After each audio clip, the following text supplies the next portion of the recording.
everybody, welcome back. It is Judicious Fire, and I am here with the Genteel Droid. It is the gentlemanly android, and he has come to Castle Clash.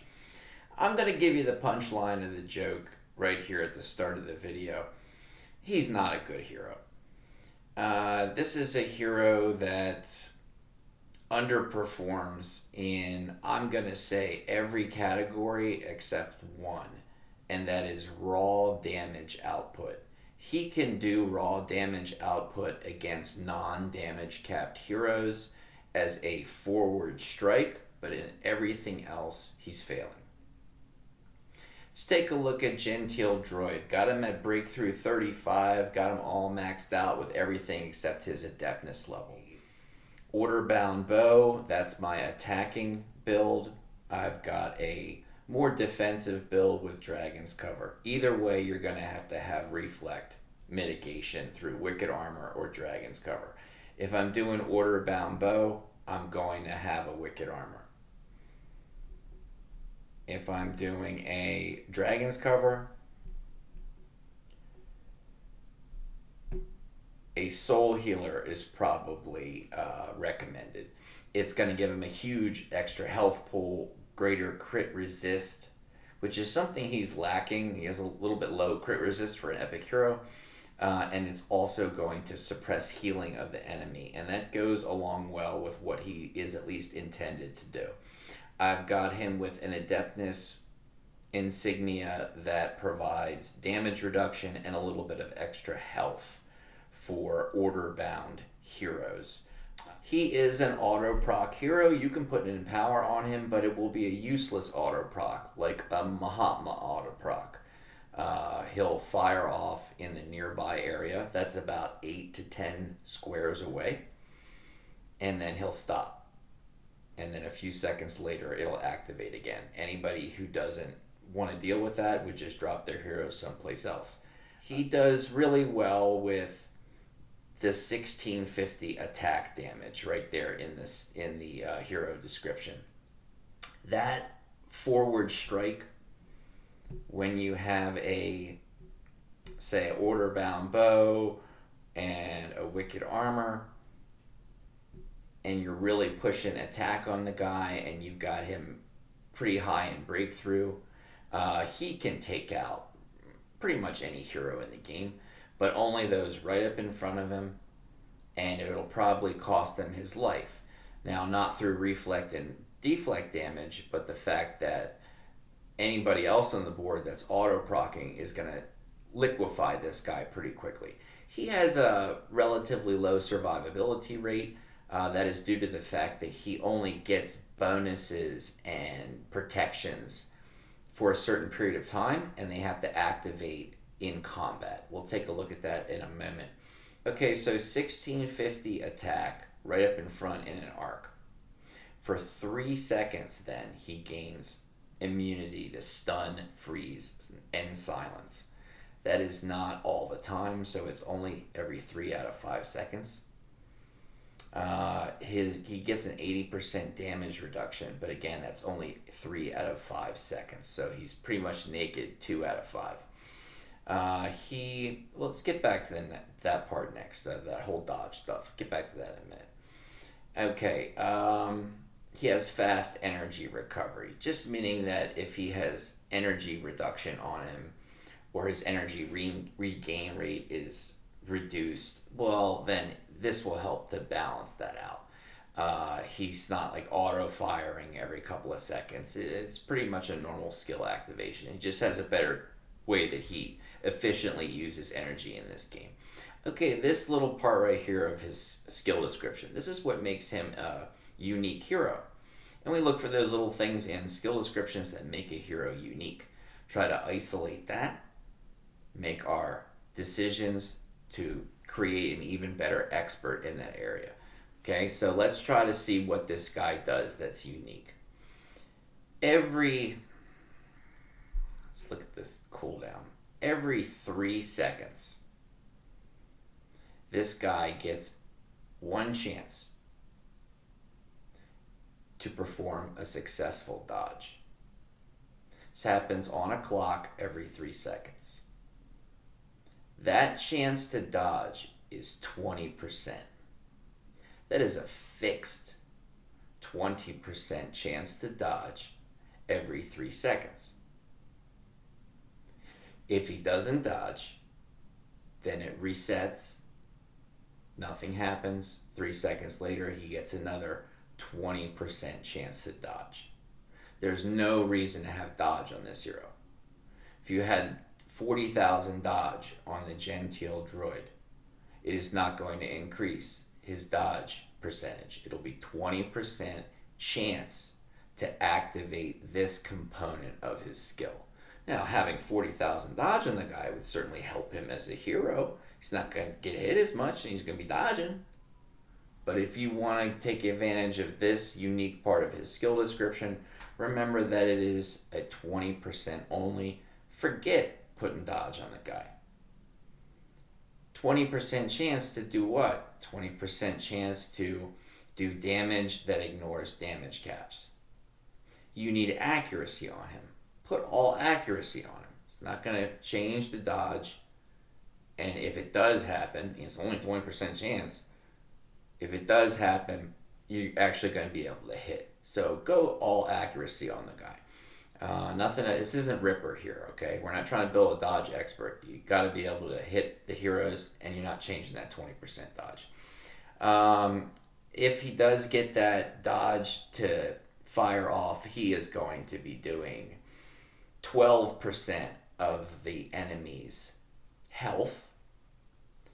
Enemies max HP, max health, and that amount of damage, even if it's a Zeph, if it's a Levanica, if it's a Dynamica who is already running his damage cap, that 12% will ignore any damage caps. So health and max health in this game. Let's jump into stats. Let's take a look at the heart representing health in this game. That's 550,000. I'm looking at the dark number, 550,000. And then next to it are bonuses and things through upgrading and all the other power creep stuff that they put into this game. 3.6 million bonus health. So we'll call that, like, just for sake of math, we'll call that 4.2 million health. Okay, that is his HP. Our hero's HP is what is on display in the hero altar when we look at heroes. Our Genteel Droid has 4.2 million health. Insignia. Let's put Sacred Light on. Sacred Light increases max HP by 120%. Let's go back to the stat. 550 and 360. Slightly changed because I changed insignias. Each insignia has a couple of thousand difference in health bonus. But the actual number itself, that number didn't change at all.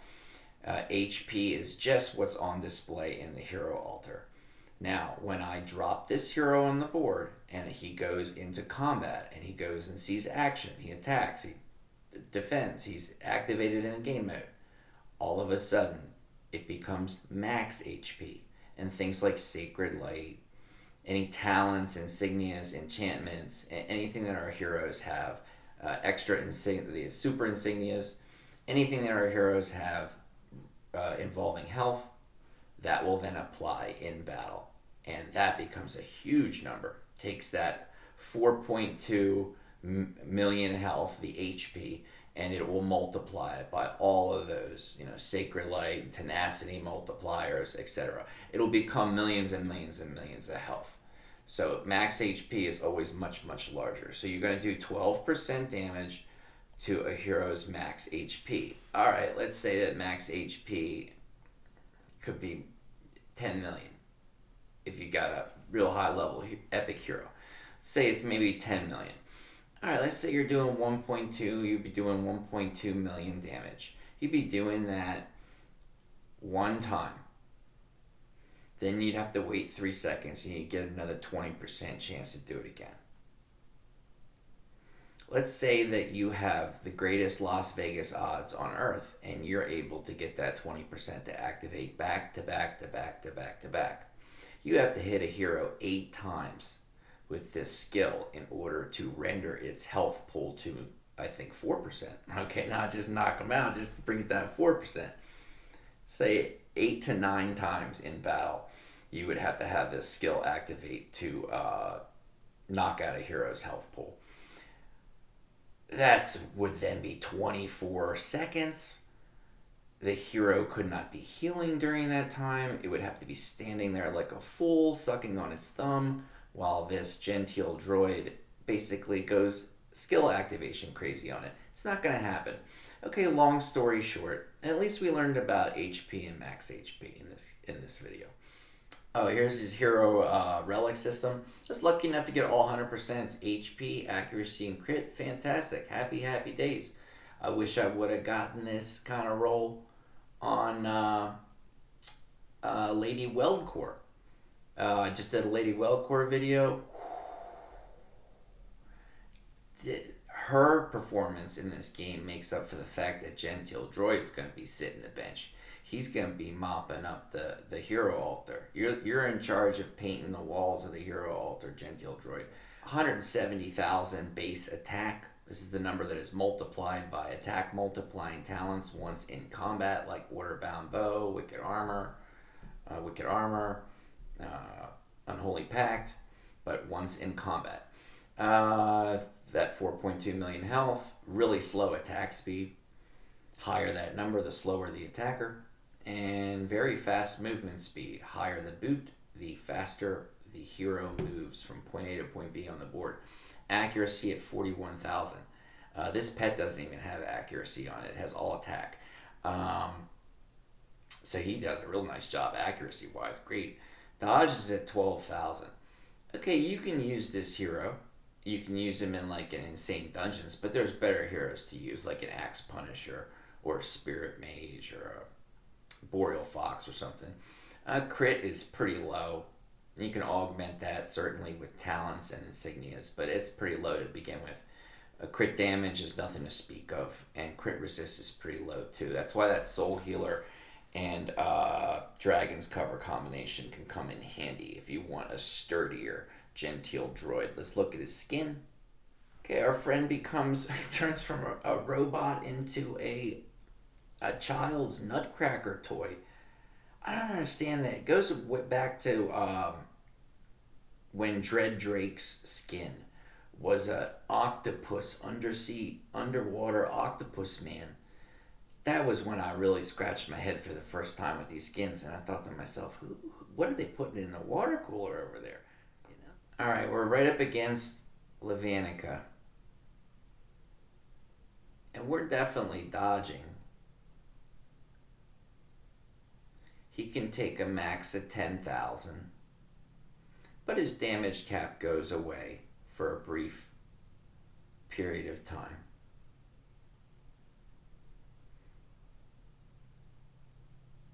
The strike damage I put out in front does a nice job of taking out heroes. If Lava's damage cap goes down at the same time that I do that forward arc, 1350% attack damage strike, he's done. See, there we go. Okay, you can see our boy here getting really smashed up in front of everybody. And you can see he takes out heroes. He can take them out.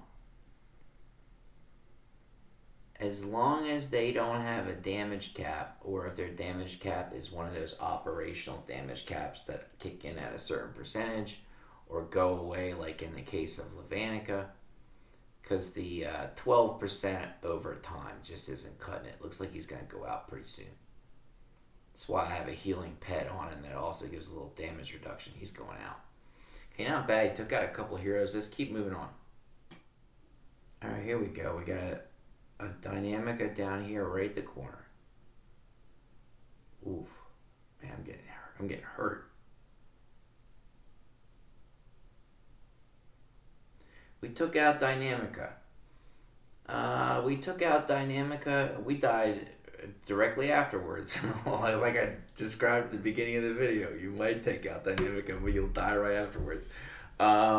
We took out Dynamica not because of that 12% thing or any of this dodging garbage. It's the fact that he can do 13-50% attack straight up in front. And when you put an order-bound bow and a wicked armor on him, like I'm running him right now, and you jack up his attack really, really high, you can take out Dynamica with a successful strike.